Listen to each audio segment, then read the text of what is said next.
Kanso ya Katiri Town Council ng'enesangibwa mu district y'e Wakiso wamu ne minisita avunaanyizibwa ku byenjigiriza n'ebyobulamu mu district eno Omumbejja Immaculate Nkinzi balabudde okuggala amasomero gonna aganaasangibwa nga tegagoberera amateeka amakakali agayisibwa okutangira omuze ogw'Ebisiyaga ogusensedde ebitundu by'eggwanga eby'enjawulo n'okusingira ddala mu masomero. Amasomero bonna nti singa tuwulira ekigambo kyonna ky'essomero weeriti mulimu Ebisiyaga tugenda ddiggala fenga Wakiso district. Bino babyogeredde mu kanso etudde olunaku olwaleero okwanjula embalirira y'omwaka gw'ebyensimbi 2023-2024 ng'enesoba mu kawumbi kalamba nga n'ensonga y'Ebisiyaga abagisosowaza nnyo era nga bakansala baweze okufaafaagana n'abaneetantala okubiyingiza mu kitundu kyabwe ekyeka kiri. Aba amasomero ku nsonga ya homosexuality bakubayo posters ne bazitimba nga balaga bo nabo tebawagira oba amasomero gaabwe enkola eyo teriimu. Mu ggwanga Uganda oba bali baleeta obuyambi bwabwe ffe tetwetaaga buyambi bwabwe batwale obuyambi bwabwe naye ffe tetwagala Bisiyaga wano.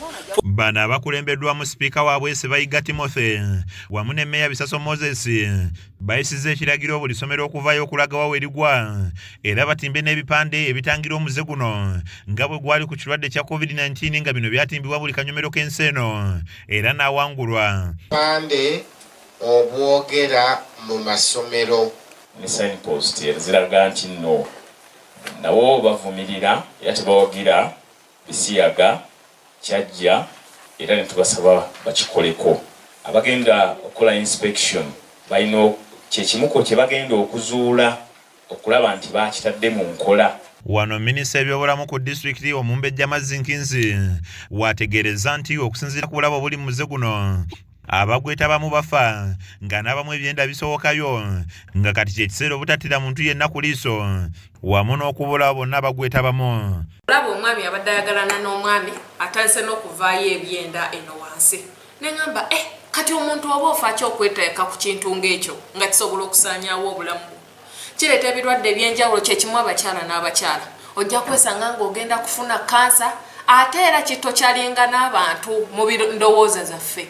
Basabye abazadde okulondoola ennyo abantu abajja nga beefuula ng'abagayi b'obuyambi wamu n'okuweerera abaana baabwe kuba enkola eno bagikozesa nnyo naddala bwe kisangibwa ng'omuzadde tafaayo. Kwesanga nga waliyo ebitongole ebimu ebijja nti byagala okuyamba abaana okubaweerera okukola batya kumbe ate mwe baagala okusomesa abaana baffe ebintu eweebityo bibi ku baana baffe era bayigiriza abaana nti tebettanira wadde okwenyigira wadde okwesembereza omuntu ayogera oba okuleeta Ebisiyaga mu bulamu bwabwe. Ensonga endala ezikooneddwako omwe muli ensonga y'abantu abateera bannaabwe kazambi era nga sipiika Sebayiga ategeezezza nti basazewo abantu bano bonna bakutwalibwanga mu kkooti era bavunaanibwe kiyambeko abantu okuwona okufa endwadde eziva ku bukyafu. Kyafu tugenda batwala mu kkooti.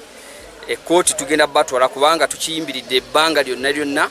Etteeka erigamba nti omuntu yenna alina ekizimbe mu Katiri Town Council nga teyakikolera sewage amazzi gali makyafu egakulukutira ate atwalibwe mu kkooti kubanga tuzze tubalabula ebbanga ddene. Mu mwaka gw'ebyensimbi guno gwe tumalako ogwa 2022-2023 Meya Bisaso agamba nti balwanye nnyo ku nsonga y'enguudo ebyobulamu n'ebyenjigiriza era nga bwe bakomye bagenda okutandikira ne mu mbali y'omwaka ogwa 2023-2024 era ng'alaze n'essanyu nti kansa eno yeeyongedde okuyingiza ku nsimbi.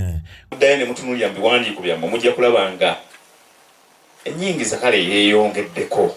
Ekyo kiwa essuubi. Kizza Peter yakusakidde eggulya lino ku lwa KSTV Agalero.